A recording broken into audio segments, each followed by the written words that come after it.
নবী করিম সাল্লাল্লাহু আলাইহি সাল্লামকে আল্লাহ তাআলা এমন একটা সময় পাঠালেন যখন গোটা পৃথিবীতে মানুষ ছিল ধ্বংসের দ্বার প্রান্তে।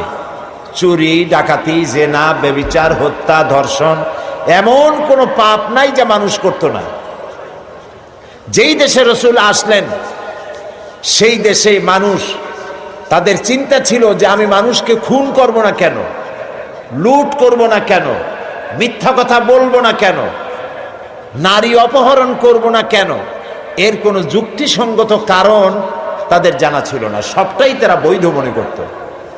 এবং কতটা জাহিল ছিল যে এই গোত্রের লোকেদের উটের পানি খাওয়ার আগে আর এক গোত্রের লোকের উটের পানি খাওয়াইল কেন, এই অপরাধে তারা একে অপরের বিরুদ্ধে গোত্রে গোত্রে লড়াই হয়েছে বছরের পর বছর, যুগের পরে যুগ। এরকমের জেহালাতে পরিপূর্ণ ছিল সমাজ। অর্থাৎ পৃথিবী ছিল এক ধ্বংসের প্রান্তে। এই ধ্বংস থেকে বাঁচানোর জন্য আল্লাহর রহমত ছাড়া আর কোন উপায় ছিল না। সেরকম একটি সময় আল্লাহ রাব্বুল আলামিন তার রহমত পাঠালেন। আল্লাহ তাআলা কোরআনে কারিমে বলছেন, ওয়ামা আরসালনাকা ইল্লা রাহমাতাল লিল আলামিন। হে নবী, আমি আপনাকে গোটা সৃষ্টি জগতের জন্য আমার রহমত করে পাঠিয়েছি। সুবহানাল্লাহ। প্রিয় ভাই সব, আমি সেই রাসূলের কথা আপনাদেরকে শোনাতে এসেছি যিনি আকাশের নিচে জমিনের উপরে সব থেকে শ্রেষ্ঠ মানুষ, জাত থেকে শ্রেষ্ঠ পৃথিবীতে আর কেউ। আমি আপনাদের সামনে এমন এক মহান ব্যক্তিত্বকে জানাতে এসেছি যার মর্যাদা শুধু আকাশের নিচে নয়, আল্লাহর আরশের নিচে, জমিনের উপরে, আল্লাহর পরেই যার মর্যাদা। সুবহানাল্লাহ বলবেন না? তার সম্পর্কে, তবে তার সম্পর্কে আলোচনা করা আমার মতো আকিঞ্চন, আমার মতো ছোট্ট, নগণ্য, সামান্য জ্ঞানের অধিকারী কিভাবে এত বড় বিশাল ব্যক্তিত্ব সম্পর্কে আপনাদের সামনে আমি তুলে ধরব। ওমা তৌফিকি ইল্লা বিল্লাহ। আমি বলে থাকি, আটলান্টিক মহাসাগর, প্রশান্ত মহাসাগরের পানি যদি কেউ মাপতে যায় চামচ দিয়ে, তাহলে তাকে কি মনে করা হবে? তার সুস্থতা, মস্তিষ্কের সুস্থতা সম্পর্কে চিন্তা করতে হবে। আটলান্টিক মহাসাগরের পানিও হয়তো একদিন চামচ দিয়ে মাপা হয়তো সম্ভব হতেও পারে, কিন্তু নবী করিম সাল্লাল্লাহু আলাইহি সাল্লামের জীবন আলেখ্য, তার পবিত্র জীবন আলোচনা করে শেষ করা যাবে না। সুবহানাল্লাহ বলেন। এই পৃথিবীতে কত রাজা বাদশা এসেছেন, কত রঙ্গমঞ্চ তারা তৈরি করেছেন, কত দার্শনিক, কত বৈজ্ঞানিক, কত সাহিত্যিক, কত কবি পৃথিবীতে এসেছেন, কিন্তু মানুষের কাছে গ্রহণযোগ্য আদর্শ নিজের চরিত্র দিয়ে কেউ দেখায় যেতে পারেননি। নবী করিম সাল্লাল্লাহু আলাইহি সাল্লাম এক ব্যতিক্রম ধর্মী মানুষ, আল্লাহ তাকে পাঠাইছিলেন পৃথিবীতে। তার জীবন দুই রকম ছিল না। দুনিয়ার সব নেতাদের জীবন হয় দুই রকম সাধারণত। একটা হচ্ছে পাবলিক ক্যারেক্টার, আর একটা হলো পার্সোনাল ক্যারেক্টার। একটা ব্যক্তিগত জীবন, ব্যক্তিগত চরিত্র, আর একটা মানুষকে দেখাবার মতো চরিত্র। আপনি বলেন আমাকে, পৃথিবীতে এমন একজন নেতার নাম বলেন যিনি বলতে পারবেন আমার শৈশবে, আমার কৈশোরে, আমার যৌবনে, দিনে এবং রাতে আমি যা যা করেছি, আমার বন্ধুরা, আমার ড্রাইভার, আমার চাকর, আমার বাড়ির লোকজন, আমার বউ, আমার বন্ধু, আমার সাথী, তোমরা আমার ব্যাপারে যা দেখেছো সব মানুষকে বলে দাও, পারবে কেউ বলতে? এরকম আসতে বললেন, কথা বুঝতে পেরেছেন কিনা? তাহলে বলেন, এরকম কেউ বলতে পারবে? এবার যার সিরাত জানার জন্য, পবিত্র জীবন জানার জন্য আরামকে হারাম করে মাঠের ভিতরে বিনা বিছানায় যারা বসেছেন, যার জীবনকে জানার জন্য, তার সম্পর্কে শোনাই। আল্লাহর নবী বলেছেন, ও আমার সাহাবীরা, ও আমার স্ত্রীরা, দিনের আলোতে রাতের আধারে আমার ব্যাপারে যা জেনেছো আর যা দেখেছো সবগুলো খুলে খুলে মানুষের সামনে বলে দাও। রাসূলের জীবন ছিল সূর্যের মতো দীপ্তমান, যেখানে কোনো কালিমা নাই। অন্ধ সূর্যের আলো অনুভব করতে পারে, ঠিক না? সমস্ত মানুষ তার জীবন সম্পর্কে ওয়াকিবহাল। পৃথিবীতে কেউ নাই রাসূলের চরিত্রে কোনো দাগ লাগানোর কোনো কথা বলতে পারে। সুবহানাল্লাহ বলতে ইচ্ছে করে না? আপনারা যে বসে আছেন এখানে, প্রত্যেকটা মুহূর্ত আপনার আমলনামায় নেকি লেখা হচ্ছে। কারণ জিক্রে ইলাহি যেমন ইবাদত, আল্লাহর জিকির করা কি বলেন না কেন? আল্লাহর জিকির যেমন ইবাদত, জিক্রে ইলাহি যেমন ইবাদত, জিক্রে হাবিবও তেমন ইবাদত। আমরা রাসূলকে স্মরণ করছি, তার আলোচনা করছি। কি মহান ব্যক্তিত্ব, যার জীবনে দুই রকমের কোনো কিছু নাই, সব স্পষ্ট। আল ওয়াদুহু ওয়াস সারাহা, একদম দিবালোকের মতো স্পষ্ট, কোনো বক্রতা নাই। কাফেরেরা চিন্তা করত যে এই লোকটা হইল কেমনে, এভাবে কেমনে হলো? শৈশব, কৈশোর, যৌবন কাটালেন তিনি এই সমাজের মধ্যে, কিন্তু মিথ্যা কথা বলেন না। মিথ্যা ছাড়া সমাজ চলে না, মদ ছাড়া মুহূর্ত চলে না। মদের অন্তত 100 প্রকার নাম ছিল তাদের। মদ খাইতে খাইতে শেষ পর্যন্ত মদের গ্লাস আর জগ বুকে জড়াই ধরে সিদ্ধ হয়ে পড়ে থাকত। এরকম একটি সমাজে তিনি বড় হলেন। মদের গ্লাস তিনি টাচ করেছেন, হাত দিয়ে ধরে দেখেছেন, জীবনের শত্রুরাও বলতে পারবে না কেমনে হইল।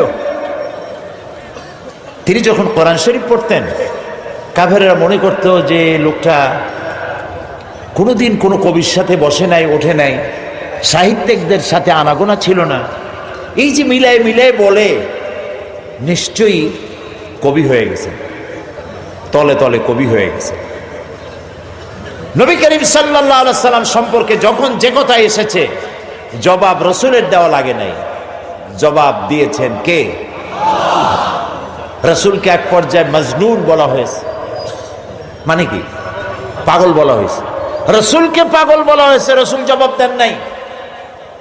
কারণ রাসূলকে যদি পাগল বলা হয় তাতে রাসূলের তো অসুবিধা নাই।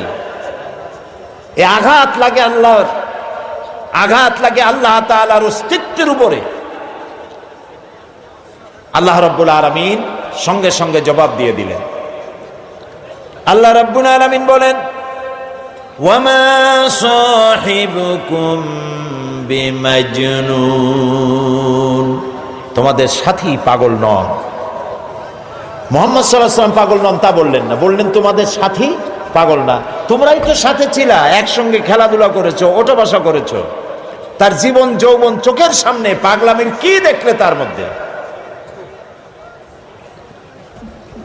নবী করিম সাল্লাল্লাহু আলাইহি ওয়াসাল্লাম কে যখন কবি বলা হলো, আল্লাহ তাআলা প্রতিবাদ করলেন। আল্লাহ তাআলা বললেন, ওয়ামা আল্লামনাহু আশ-শি'রা ওয়ামা ইয়ানবাগী লাহু। আল্লাহ তাআলা বলেন, আমার নবীকে আমি কবিতা শিখাই নাই, আর কবিত্ব আমার নবীর জন্য শোভনীয় নয়। আমার নবীরে আমি কবিতা শিখাই নাই, আর কবিতা আমার নবীর জন্য শোভনীয় নয়। এটা কি কথা? কবিতা নবীর জন্য শোভনীয় নয়।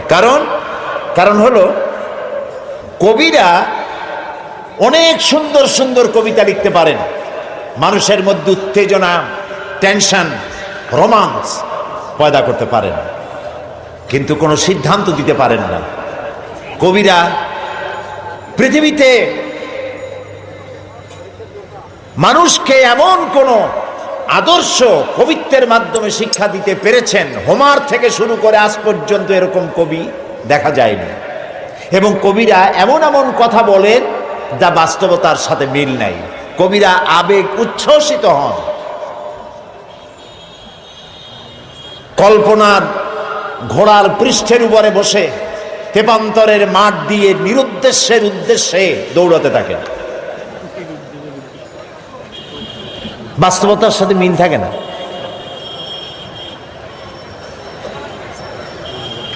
যেমন আমি একটু দেখাই, দৃষ্টান্ত দিলে বুঝতে সুবিধা। কি বলেন? আমাদের জাতীয় কবি কাজী নজরুল ইসলাম, আমি তার জন্য দোয়া করি, সব সময় মনে আসলেই দোয়া করি। আল্লাহ তাআলা তার দোয়াটা কেমনি কবুল করলেন দেখলেন? তিনি বলেছিলেন, মসজিদেরই পাশে আমার কবর দিও ভাই, যেন সকাল সন্ধে মুয়াজ্জিনের আজান শুনতে পাই। দোয়া কবুল হয়েছে? তাও কথা কয় না লোকেরা। ওইখানে বিশ্ববিদ্যালয়ের মসজিদের পাশে তার কবর হয়েছে, সকাল সন্ধ্যা আজান শুনতেছে। ওইখানে আর এক শয়তানের কবরও দিতে চাইছিল। দেখেন, কাজী নজরুল ইসলাম, আমার মন বলে এমন সময় তিনি কলম ধরেছিলেন যখন মুসলমানদের পক্ষে কলম ধরার লোক ছিল না। শুধুমাত্র আল্লাহর নবীর নামে, নবীর শানে যেসব নাত রচনা করেছেন, যেসব গজল কবিতা রচনা করেছেন, আল্লাহ ইচ্ছে করলে এর বদৌলতে তাকে জান্নাত দিয়ে দিবেন। আল্লাহ যেন দয়া করে নজরুলকে জান্নাত দান করেন, আমরা বলি আমিন। নজরুল ইসলামের কথা আনলাম কেন? ওই যে কবিতা, যারা কবি হন আবেগে উচ্ছ্বাসিত হয়ে এমন সব কথা বলেন যার সাথে বাস্তবতার মিল নেই। যেমন তিনি এক জায়গায় লিখেছেন, মোর প্রিয়া হবে এসো রানী, দেব খোবায় তারার ফুল।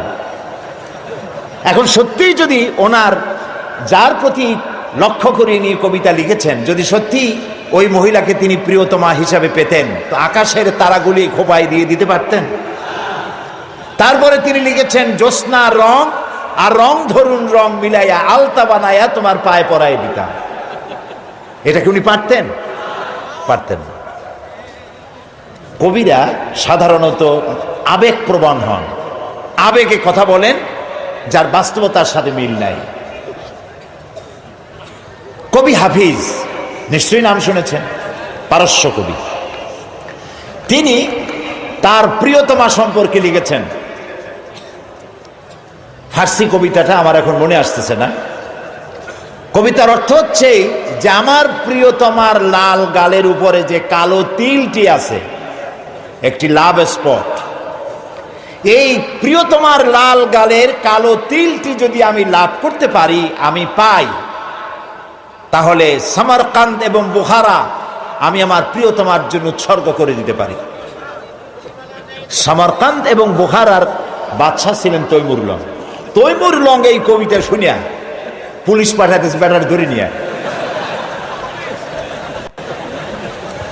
বলল, হাফিজ তুমি তোমার প্রিয়তমার লাল গালের কালো তিলের জন্য গলায় দড়ি দিয়ে মরো, কিন্তু আমার রাষ্ট্র বিলিয়ে দেওয়ার অধিকার তোমারে কে দিল? হাফিজ দেখলো যে সর্বনাশ, আমার তো জীবনই শেষ হয়ে যাবে। কবি মানুষ তো সাথে সাথে কবিতা পাল্টায় ফেললো। বলল, জাহাপানা আপনি তো ভুল শুনছেন, আমার কবিতার শেষের লাইনে আপনি কি শুনেছেন? বলল যে তোমার শেষের লাইন তো ছিল সামারকান্দ ও বুখারা, সামারকান্দ এবং বুখারা বিলাই দেবটা ছিল। তিনি বলছেন না, আপনি ভুল শুনেছেন, ওখানে আমার মূল কথা ছিল সেমনকান্দ অখর মারা। তার মানে হলো আমি বলতে চেয়েছি আমার প্রিয়তমার লাল গালের কালো তিলটি যদি লাভ করতে পারি, তাহলে 3 মণ চিনি আর 1 মণ খোরমা বিলাই দেব। আমি কিন্তু আপনাদের হাসির খোরাক দেইনি, চিন্তার খোরাক দিয়েছি। দুনিয়ার সব কবিরা এভাবে আবেগ প্রবণ হন, উচ্ছ্বসিত হন, রোমান্টিক হন। নবী আবেগ প্রবণ হতে পারেন না। নবী যদি আবেগে উচ্ছ্বসিত হয়ে পড়েন, আবেগে আবেগতাড়িত যদি হয়ে যান, তাহলে তো ইনসাফ করতে পারবেন না। নবীজির কাছে হযরত ফাতেমা রাদিয়াল্লাহু তাআলা আনহা এসেছেন, হাতে ঠোসকা পড়েছে, বলছেন, ইয়া রাসূলুল্লাহ, আব্বাজান কুয়া থেকে পানি উঠাতে উঠাতে দড়ি দিয়া আমার ঘাড়ের উপরে দাগ পড়ে গিয়েছে। আটা পিষতে পিষতে দুটো হাতে ঠোসা পড়ে গিয়েছে। আমার খুব কষ্ট হয়, আমাকে একজন খাদেমা আপনি দিবেন। রাসূলুল্লাহ বলছেন, ফাতেমা, আমি মদিনার এখনো অমুক অমুক গোত্রের খাবার পৌঁছাইতে পারিনি, অমুক অমুক গোত্রের দাবি দেওয়া এখনো মিটাইতে পারিনি, আমি তো তোমাকে খাদেমা দিতে পারবো না। বরং তুমি এক কাজ করো, প্রত্যেক নামাজের পরে সুবহানাল্লাহ 33 বার, আলহামদুলিল্লাহ 33 বার, আল্লাহু আকবার 34 বার, এটা তুমি পড়ো। রসুল যদি মেয়ের কলিজার টুকরা মেয়ে হযরত ফাতেমাকে না দেখে তিনি থাকতে পারতেন না। একবার রাসূলুল্লাহ বসা মসজিদে নববীতে, মুখ মলিন, সাহাবীরা ভয়তে কথা বলতে সাহস পাচ্ছে না। কিছুক্ষণ পর নবীজি উঠে চলে গেলেন হযরত ফাতেমার ঘরে। কিছু সময় পরে বেরিয়ে এলেন হাসি খুশি চেহারা। সাহাবায়ে কেরাম জিজ্ঞেস করলেন, হে রাসূল, এখন তো আমাদের জান ফিরে আসছে, আমরা তো হতাশ হয়ে গেছিলাম, আপনার মুখ মলিন দেখে ভয় তো অস্থির হয়ে গেছে। কি কারণে মুখ কালো ছিল? কেন আপনি অশান্তি ভোগ করছিলেন? আর কিভাবে আপনার শান্তি ফিরে এলো? নবীজি বললেন, সাহাবীরা, ওদের মধ্যে একটু মনোমালিন্য হয়েছিল, আমি কষ্ট পাচ্ছিলাম।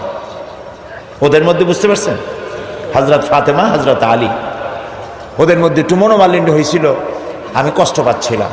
আমি ভেতরে গিয়ে দুজনকে নসিহত করলাম, তাদের মধ্যে এখন আবার আগের মতো হাসি খুশি ফিরে এসে আমি খুশি হয়ে গেছি। ফাতেমা আমার কলিজার টুকরা, যে ফাতেমাকে ব্যথা দেয় সে মুহাম্মদ সাল্লাল্লাহু আলাইহি ওয়াসাল্লামকে ব্যথা দেয়। প্রিয় ভাই সব, যে মেয়েকে এত ভালোবাসেন তিনি, আবেগ প্রমাণ হলে তিনি তো দিতেই পারতেন, তিনি মদিনার বাদশাহ, প্রেসিডেন্ট। নবী আবেগ প্রমাণ হতে পারেন না, আবেগের বশীভূত হতে পারেন না। এই জন্য আল্লাহ তাআলা প্রতিবাদ করেছেন, ওয়ামা আল্লামনাহু শি'রা ওয়ামা ইয়ানবাগী লাহু, আমি আমার নবীকে কবিতা শেখাই নাই, আর কবিত্ব নবীর জন্য শোভনীয় নয়। নবীর পার্সোনালিটি ভিন্ন। একজন সাহাবী বলেছিলেন, হে রাসূল, রাসূলুল্লাহ বলছিলেন যে তুমি এই কাজটা করলা না কেন? সাহাবী জড়সড় হয়ে গেলেন ভয়তে, বললেন, ইয়া রাসূলুল্লাহ, আমি তো বুঝি নাই, আপনি যদি একটু চোখ দিয়ে আমাকে ইশারা করতেন তাও তো আমি কাজটা করে ফেলতাম। রাসূলুল্লাহ বললেন, চোখ দিয়া ঠারে ঠরে কথা বলা নবুয়তের শান নয়। সুবহানাল্লাহ, সুবহানাল্লাহ। দেখেন না, মানুষের চোখ মেরে কথা বলে, ঠারে ঠরে কথা বলে, নবুয়তের শান এটা নয়।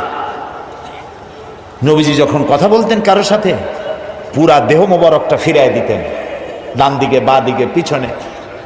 আমরা যেভাবে এরকম কাটকুট করে শুনি, এরকম করতেন না, যাতে যার সঙ্গে কথা বলছেন তিনি যেন একথা বুঝতে পারেন যে রাসূল পুরা মনোযোগী শুনছেন, আমাকে ইগনোর করছেন না।